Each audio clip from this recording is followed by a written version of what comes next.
नमस्कार दर्शकों, GK prime में आपका स्वागत है। मैं हूं विनोद कुमार। सांसों को लेकर के आपाधापी होगी, किसी ने सोचा भी नहीं था। किसी ने कल्पना भी नहीं की थी कोविड-19 के दौरान ऑक्सीजन को लेकर के इतनी जद्दोजहद करनी पड़ेगी। वेव फर्स्ट की बात करें तो काफ़ी सारी लोगों ने ऑक्सीजन की कमी की वजह से दम तोड़ा था, लेकिन आज जम्मू कश्मीर यूटी पूरी तरह से परिपक्व है। जम्मू कश्मीर यूटी में किसी तरह की भी ऑक्सीजन की कमी नहीं है। हर जिले में, हर जिला उपजिला अस्पताल में ऑक्सीजन के अपने जनरेशन के प्लांट लगे हुए हैं। उसके बावजूद भी हमने श्रीनगर के प्रमुख हॉस्पिटल में देखा कि ऑक्सीजन की सिक्योरिटी को लेकर के पुलिस को मशक्कत करनी पड़ रही है। ऑक्सीजन सिलेंडर जैसे ही आते हैं, तीमारदार अपने अपने हिसाब से उस सिलेंडर्स को उठा करके ले जाते हैं और अब उनको जो सिलेंडर लेकर के कोई भी गाड़ी आती है वो सिक्योरिटी के साथ आती है। सिक्योरिटी के साथ उस गाड़ी को स्टोर में अनलोड किया जाता है और एक एक सिलेंडर सिक्योरिटी के साथ भेजा जा रहा है। आप सोच भी नहीं सकते हैं कि इतनी आपाधापी है। हमने एमएनएस से बात की, मेडिकल सुपरिटेंडेंट से, तो उनका ये कहना है कि इस तरीके से कुछ लोग एक सिलेंडर लगा होता है, दो दो अपने बेड के नीचे रख लेते हैं। इससे कहीं ना कहीं मिसमैनेजमेंट हो रहा था।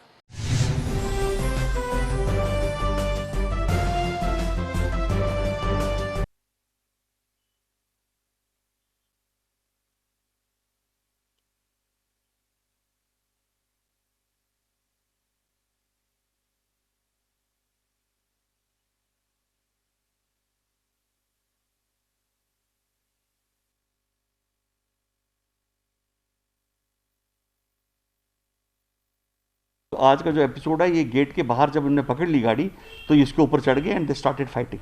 अदरवाइज जब गाड़ी हमारे पास आ जाती है तो यहाँ पे पुलिस एक स्टेशन है और उसके बाद हमारे अपने सिक्योरिटी वाले हैं एंड प्लस द ऑक्सीजन का वो जहाँ जहाँ पे डॉक्टर्स ने स्टैंप लगाई है कि वहाँ इसको जो 30 लीटर चल रहा है, you have to give him more of this bulk cylinder, तो वहाँ इनको प्रोवाइड किए जाते हैं। मगर अनफॉर्चुनेट ये है कि पब्लिक इसको बाहर पकड़ने की कोशिश करती है कि ताकि वो अपने अपने 3-3 सिलेंडर ले जाए, जबकि ऑलरेडी उनका 15 लीटर्स चल रहे हैं फ्रॉम द माउंट पॉन्डिंग, जितने भी हमारे चल रहे हैं उधर से आता है माउंट पर, जितने भी मैकेनिकल डिपार्टमेंट लगे, प्लस 1-2 सिलेंडर्स एक्स्ट्रा रखते हैं। कहीं कहीं पे ज़रूरत पड़ती है मोर देन 30 लीटर्स 40 लीटर्स, वहाँ पे हम उनको प्रोवाइड करते हैं ऑन प्रायोरिटी बेसिस। तो जहाँ जहाँ पे नहीं ज़रूरत है ये वहाँ पे भी एक रिजर्व रखना चाहते हैं। सो उसमें ये जो ऑनडिंग हो जाती है, ये बाहर गाड़ी को पकड़ लेते हैं, that creates a problem for us. 24/7 आप देखिए गाड़ी राउंड द क्लॉक चलती है और ये सिलेंडर लेके आती है। मगर इनको ये अप्रेंशन रहता है कि अगर मेरा वॉल माउंट चल रहा है 15 लीटर्स और मुझे 20 लीटर्स डॉक्टर ने बोला है, 2 सिलेंडर्स ये साथ ही रखते हैं, एक फिर बेड के नीचे घुसा देते हैं। So that becomes a problem for us, retrieve करने नहीं देते।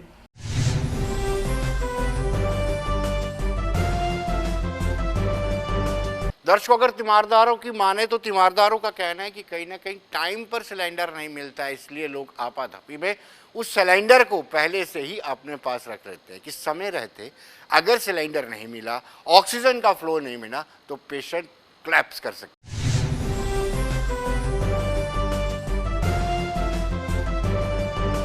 मेरा भी यहाँ पेशेंट है, मैं भी एक वॉलंटियरली काम कर रहा यहाँ पे।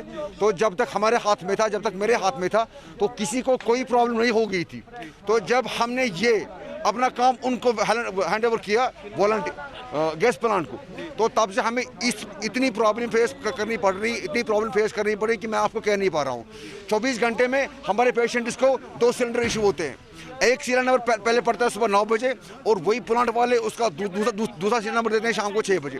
आप मुझे बोलिए, अगर हमारे सिलेंडर्स की, आप मुझे बोलिए कि अगर एक सिलेंडर का टाइमिंग 1.5 घंटे निकलता है, जो प्रोसीजर है प्लांट के, हर एक सिलेंडर का टाइम 1.5 घंटे निकलता है, लेकिन अगर यही लोग 1.5 घंटे का टाइम देते हैं तो यही लोग सुबह का 1 सिलेंडर देते हैं और शाम को 1 सिलेंडर देते हैं। So how is that possible? हम कैसे मैनेज करेंगे? हम अपने पेशेंट्स को कैसे बचाएंगे?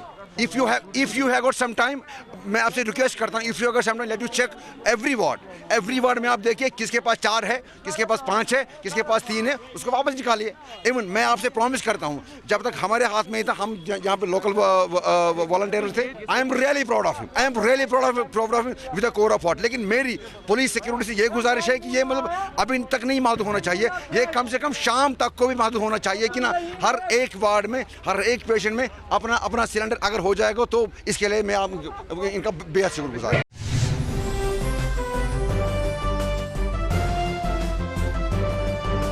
दर्शकों, प्रशासन ने लॉकडाउन की अवधि को 31 मई तक बढ़ा दिया है।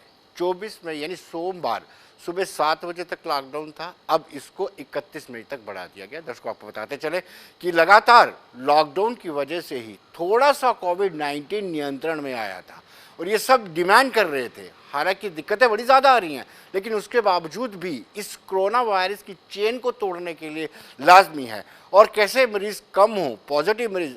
आज भी हमने देखा कि लगातार तीसरा दिन है जब गवर्नमेंट मेडिकल कॉलेज और एसोसिएट हॉस्पिटल में मरीजों के दाखिल होने की तादाद कम हुई है और यहाँ से ठीक होकर जाने वालों की तादाद बढ़ी है। तो कहीं ना कहीं 31 मई तक अब लॉकडाउन रहेगा।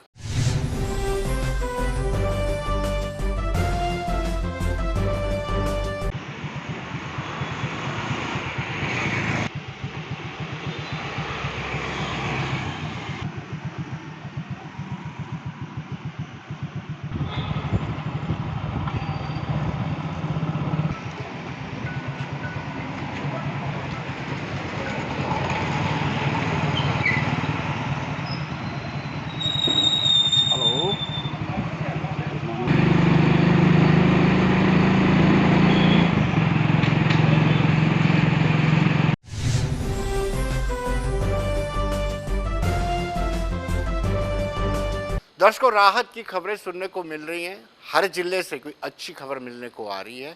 जैसे हमने जम्मू जिले की बात की, अब हम आपको ले चलते सीधा जिला किश्तवाड़ में। उन्होंने भी कहा कि पॉजिटिविटी रेट कम हुई है, काफ़ी ज़्यादा थी, अब वो कम हुई है। दूसरा, उन्होंने ये भी कहा कि ऑनलाइन योगा क्लासेस ISM के साथ मिलकर के वो शुरू करेंगे। ये भी एक अच्छा साइन है।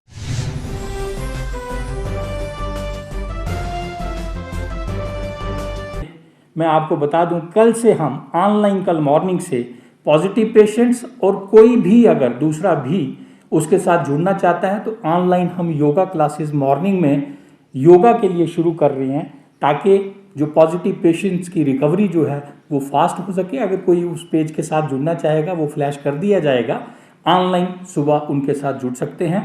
और ये हम ISM डिपार्टमेंट के कोलैबोरेशन से हम ये इनिशिएट कर रहे हैं यहाँ पे।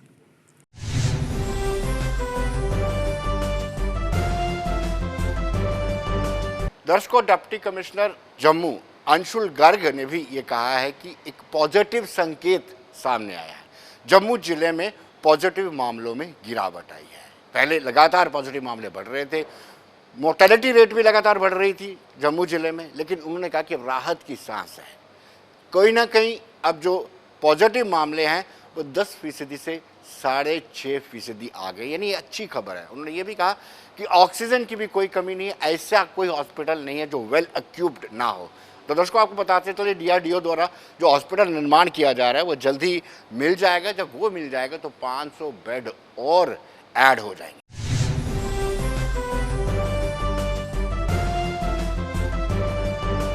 नमस्कार। जम्मू के अंदर पिछले कुछ दिनों से जो टेस्टिंग में काफ़ी इजाफा किया गया और कंटेनमेंट स्ट्रैटेजी को और ज़्यादा फाइन ट्यून किया गया है, और ओवरऑल मैं एक पॉजिटिव चीज़ जो शेयर करना चाहूँगा कि हमारी पॉजिटिविटी रेट जो है, जो मई के पहले हफ्ते में तकरीबन 10% के आसपास थी, कम होकर 7% से कुछ कम हो गई है। तकरीबन 6.5% पॉजिटिविटी पिछले 2-3 दिनों के जो एवरेज है उसके अंदर देखी गई है, जो हमारे लिए एक पॉजिटिव साइन ज़रूर है। लेकिन फिर भी बहुत ज़्यादा मेहनत हमें और आगे करने की ज़रूरत है। जो एहतियात हम सभी लोगों ने रखी है उसे और ज़्यादा आगे तक मेंटेन करने की ज़रूरत है, ताकि ये पॉजिटिव एक जो सिलसिला चला है वो आगे तक बरकरार रहे। डिस्ट्रिक्ट एडमिनिस्ट्रेशन की तरफ से टेस्टिंग के ऊपर ख़ास ध्यान अभी भी दिया जा रहा है। इनफैक्ट अर्बन एरियाज़ के साथ साथ बराबर की तवज्जो हमारे रूरल एरियाज़ में भी दी जा रही है। जो तकरीबन 7,500 से 8,000 टेस्ट डेली किए जा रहे हैं, उनमें से 50% टेस्ट रूरल एरियाज़ में किए जा रहे हैं। एक कंटेनमेंट स्ट्रैटेजी के तहत, एक प्रॉपर प्लानिंग प्रोसेस के तहत, और सभी हमारे लोकल PRIs के इन्वॉल्वमेंट के जरिए विलेज वाइज रोस्टर्स बनाकर ये टेस्ट किए जा रहे हैं, ताकि कहीं भी कोई क्लस्टर्स इमर्ज होते हैं तो उनको कंटेन किया जा सके। और इसी स्ट्रैटेजी के ऊपर जो है हमारी कांस्टेंट फोकस है कि यही स्ट्रैटेजी हमें टेस्ट, ट्रीट और ट्रैक की स्ट्रैटेजी हमें कामयाब करेगी।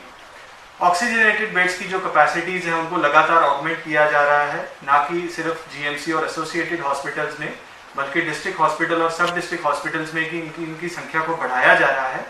ऑक्सीजन सपोर्टेड बेड्स हमारे आज से कोविड केयर सेंटर जिनको मैं कहूँगा वो हमारे ब्लॉक लेवल और विलेज लेवल पर भी क्रिएट किए जा रहे हैं। जैसा कि ऑनरेबल एलजी साहब की हिदायत है कि 5 बेड्स हर पंचायत में और 30 बेड्स हर ब्लॉक लेवल पर अवेलेबल होंगे, जिनमें से कुछ बेड्स कॉन्सेंट्रेटर सपोर्टेड भी होंगे, ताकि ऑक्सीजनेटेड बेड्स की भी जो रिक्वायरमेंट हो उनको पंचायत या ब्लॉक लेवल पर ही फुलफिल किया जा सके।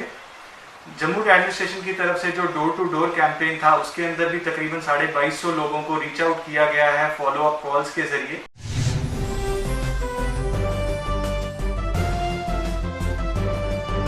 दर्शकों, हर एक व्यक्ति अपील कर रहा है, प्रधानमंत्री से लेकर के नीचे तक पंचायत सरपंच पंचिस भी अपील कर रहे हैं कि हमें एसओपीज जो कोविड के एसओपीज है, जो गाइडलाइंस है, उनको फॉलो करना है, लेकिन लोग मानते नहीं हैं। कुछ ऐसा ही मामला बहुत जगह पे आया है। अभी हम आपको बताएंगे कि डायरेक्टर हेल्थ ने भी आज, डॉक्टर रेणु शर्मा ने भी आज अपील की है कि लोग 2 गज की दूरी रखें, मास्क ज़रूरी पहने। इस कोविड-19 से अगर जीतना है, इस जंग को आपने फतेह करना है, तो सबसे लाजमी है एक तो आप वैक्सीनेशन करवाएं। जिसको वैक्सीनेशन होना है वो अपनी वैक्सीनेशन कंप्लीट करें। टेस्टिंग पर जोर दिया जाए। टेस्टिंग के साथ साथ उनका ये भी कहना है कि मास्क पहने, डबल मास्क पहने, 2 गज की दूरी रखें और वक्तन वक्तन अपने हाथ साफ।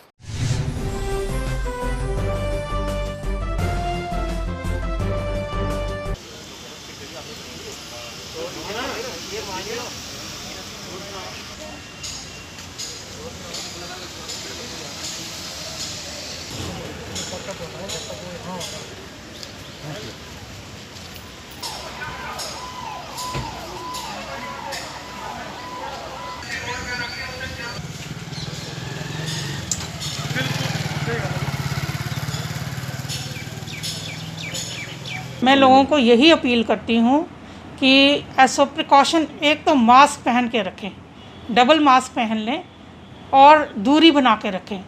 इससे आप ये 2 काम, अगर 3 काम ही वो करेंगे, मास्क पहनेंगे डबल, दूरी 2-3 मीटर की बना के रखेंगे और बार बार हाथ धोते रहेंगे, अपने जिस्म की और अपने आसपास की स्वच्छता रखेंगे, तो इससे ही काफ़ी ज़्यादा प्रोटेक्शन मिल जाती है। मिलना जुलना आम लोगों से कम करें। और दूसरा ये कि अगर किसी को लक्षण है उसको छुपाएं ना।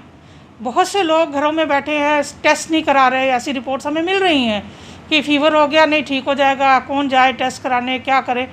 आप नहीं जाना है, 108 पे कॉल तो कर लीजिए। एक कॉल करने में कुछ नहीं, वो आपको गाइड करेंगे आगे क्या करना है। तो इसको छुपाएं मत, अपने लक्षणों को छुपाएं मत, क्योंकि ये सिर्फ आपकी जान बहुत प्रेशियस है। आपके साथ जो आपके घरों में रह रहे हैं, जो दूसरे लोग आपके साथ मिलते जुलते हैं, उनकी जान भी खतरे में पड़ जाती है। इसलिए लक्षण जैसे ही आए तुरंत अपनी जांच कराएं, तुरंत अपना टेस्ट करवाएं। यही मैं अपील लोगों से करती हूँ। 3rd वेव आपने कहा हमारे दरवाजे पे दस्तक दे रही है, तो उसके लिए प्रिवेंशन ही बेहतर है। प्रिवेंशन से ही हम बच सकते हैं। प्रिवेंटिव मेजर्स बहुत इम्पॉर्टेंट है और ये 3 मेजर्स भी अगर सब लोग पालन करें इसका, तो काफ़ी हद तक सहायता हो जाएगी सरकार के लिए भी और हेल्थ डिपार्टमेंट के लिए भी।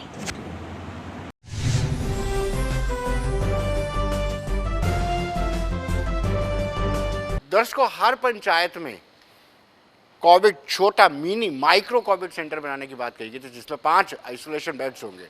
तो वैसा ही अगर राजौरी की बात करें तो जिला राजौरी के जिला उपायुक्त उन्होंने स्पष्ट किया कि 312 पंचायतों में ये बिस्तरों की, बेड्स की व्यवस्था कर दी गई है। यानी 312 मल्टीप्लाई बाय 5 आप कर सकते हैं कि इतने बेड्स में इजाफा हुआ।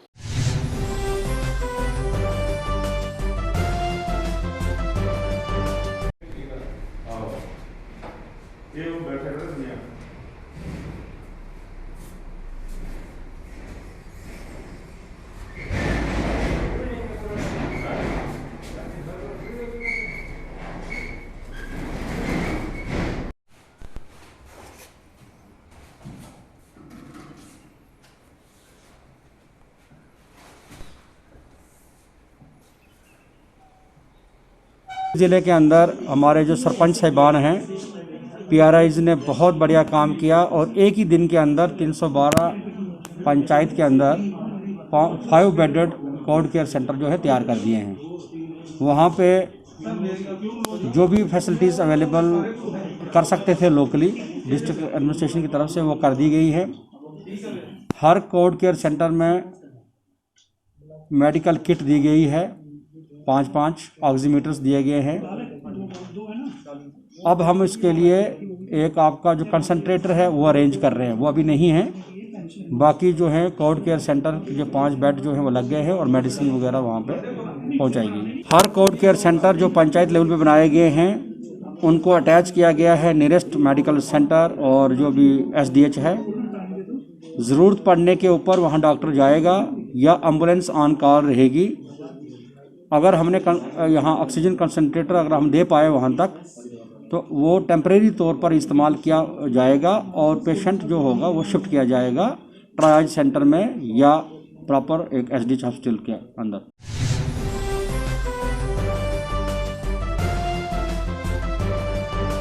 दर्शकों, विश्व हिंदू परिषद और बजरंग दल ने मिलकर के धार्मिक स्थलों को भी सैनिटाइज किया। पुंछ में मंदिर, मस्जिद, गुरुद्वारा सारी जगह उन्होंने एक सैनिटाइज करने का अभियान चलाया।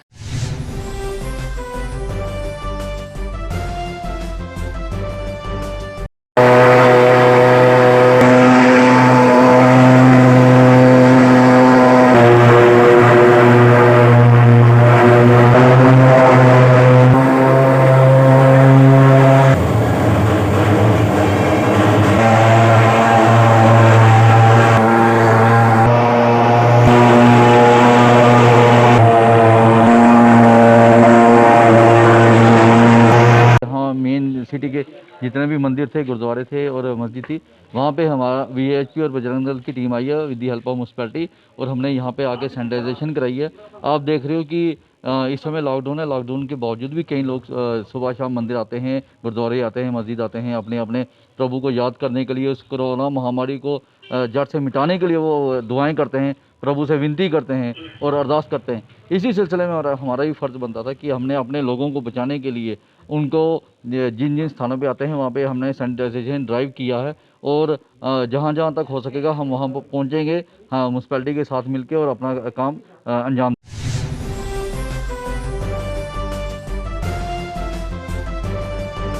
दर्शकों, भद्रवाह की बात करें तो NGO ने 15 गांवों को गोद लिया है और BMO से मिलकर, स्वास्थ्य कर्मियों से मिलकर के एक अभियान चलाया जा रहा है कि सबको जो 45 से अबव है उनको वैक्सीनेट किया जाए।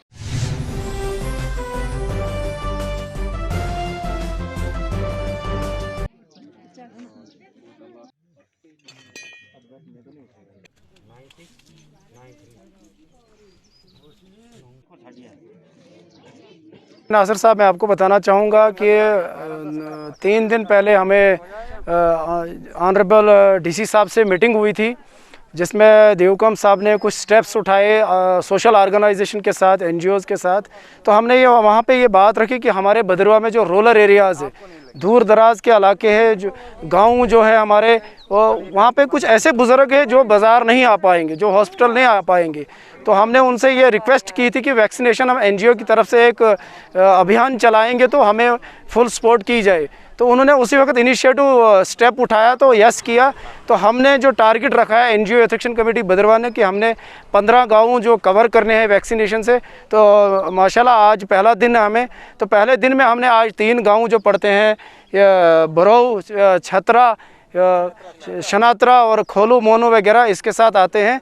तो काफ़ी तादाद में जो लोग आए हैं, इनको अवेयरनेस मिली है, तो आज वैक्सीनेशन करा रहे हैं। तो हमारा मुद्दा और मकसद यही है कि हर एक जो भद्रवाह का अफराद है जो गाँव से ताल्लुक़ रखते हैं, जो 45 प्लस ऊपर हैं, उनको वैक्सीनेशन की जाए और ये जोग दर जोग वैक्सीनेशन कराने आए। तो सबसे पहले मैं शुक्रिया अदा करता हूँ NGO आपके चैनल के माध्यम से, खासकर DC साहब का, या NGO जो यहाँ पर आई, इन्होंने यहाँ पर वैक्सीनेशन का जो ये प्रोग्राम रखा और वैक्सीनेशन जो लगाई।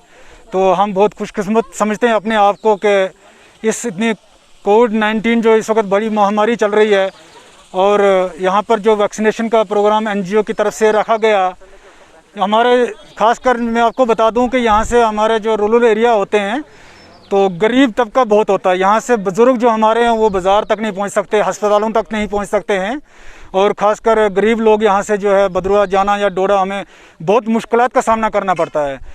तो मैं आपके चैनल के माध्यम से शुक्रिया अदा करता हूँ, एक बार फिर दिल की गहराइयों से शुक्रिया अदा करता हूँ इन NGO जो है भद्रवाह की, इन्होंने यहाँ पर प्रोग्राम रखा हमारी दिग्गी पंचायत गाँव शनात्रा में। तो मैं आपके चैनल के माध्यम से यहाँ पर बताना चाहूँगा, तमाम लोगों को बताना चाहूँगा कि ये वैक्सीनेशन जो है ये बहुत ज़रूरी लगानी चाहिए और ये बहुत अच्छी चीज़ है और आज खासकर आज के दौर में बहुत ही ज़रूरत है इसकी।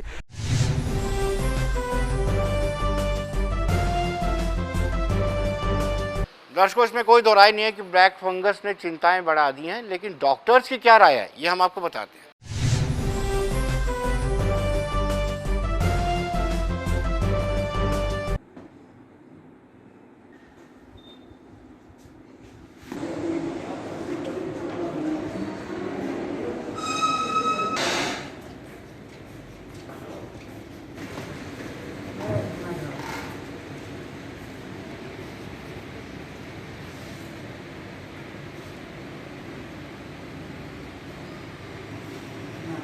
आज तक हमारे पास 2 ही पेशेंट आए हैं। एक तो जो कल पेशेंट फर्स्ट आया ब्लैक फंगस का, जिसको कि ऑपरेट किया गया था वहीं पे जीएमसी में, और एक दूसरा पेशेंट आया जो कल हमारे पास दाखिल हुआ है, वो भी सस्पेक्टेड ब्लैक फंगस ही है। किस तरह पोजीशन है? और ब्लैक फंगस पहले भी होता था, बट कोविड काल में जो सेकेंड वेव है इसमें देखना ज़्यादा आ रहे हैं ब्लैक फंगस के पेशेंट ऑल ओवर इंडिया में, बाहर कंट्रीज़ में भी आ रहे हैं, हमारे इधर भी आ रहे हैं। मोस्टली उन पेशेंट में देखा गया जिन्होंने स्टेरॉइड्स ज़्यादा देर लिए हैं, जिनको शुगर है, अनकंट्रोल्ड शुगर है, शुगर का कॉम्प्लिकेशन जैसे डायबिटिक कीटोएसिडोसिस बोलते हैं वो हो रहा है, या जो कैंसर पेशेंट हैं या इम्यूनोसप्रेस पेशेंट हैं किसी भी वजह से, जैसे किसी को कैंसर का ट्रीटमेंट चला है या ऑर्गन ट्रांसप्लांट हुआ है, किडनी ट्रांसप्लांट हुई है, तो इन लोगों में बहुत ज़्यादा हाई रिस्क होता है ब्लैक फंगस होने का। नहीं, इसमें एक बार ब्लैक फंगस ने नाक को सबसे पहले पकड़ता है, नाक में होता है सबसे पहले, वहाँ से ये फैल के आँख में, चीख में, पैलेट में, ब्रेन में जा सकता है, लंग्स में जा सकता है। लेकिन इसको जितनी जल्दी पकड़ा जाए उतना अच्छा है।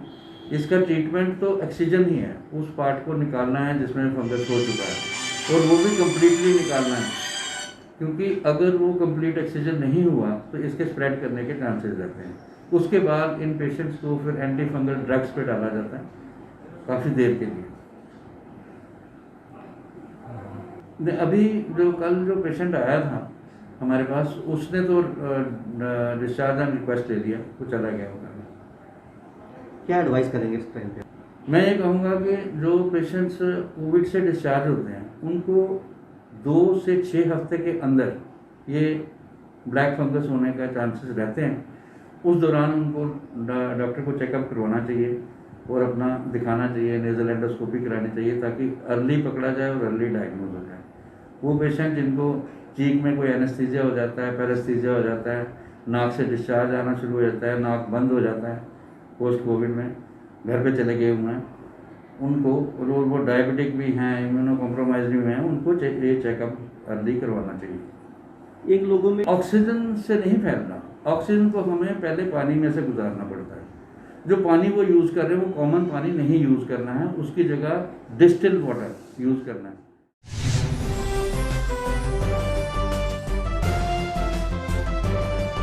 तो दोस्तों, लगातार चौथा दिन है जब गवर्नमेंट मेडिकल कॉलेज और एसोसिएट हॉस्पिटल में ज़्यादा लोग ठीक हो गए, डिस्चार्ज हुए हैं और एडमिशन कम हुई है। आज 61 लोग इंचार्ज हुए और 40 के करीब एडमिट हुए।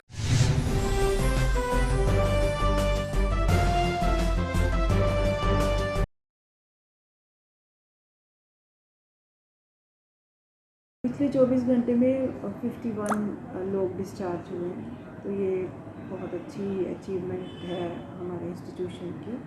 और 45 एडमिशन्स भी हुई। पहले जो एडमिशन्स हो रही थी पर डे, उससे ये नंबर कम है, और 15 डेथ्स हुई हैं।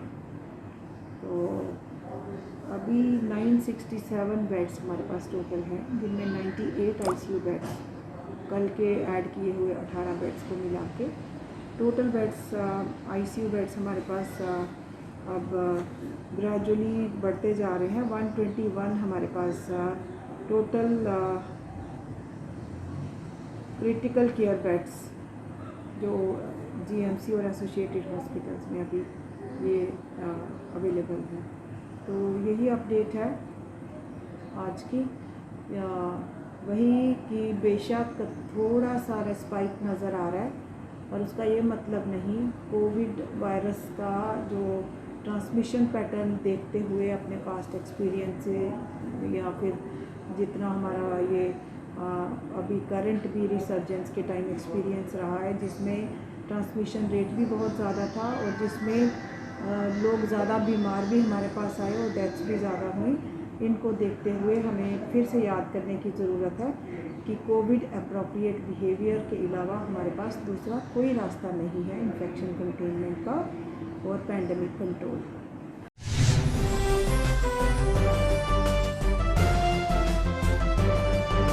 तो दर्शकों, बने रहिए देश दुनिया की खबरों के लिए और मुझे दीजिए इजाज़त।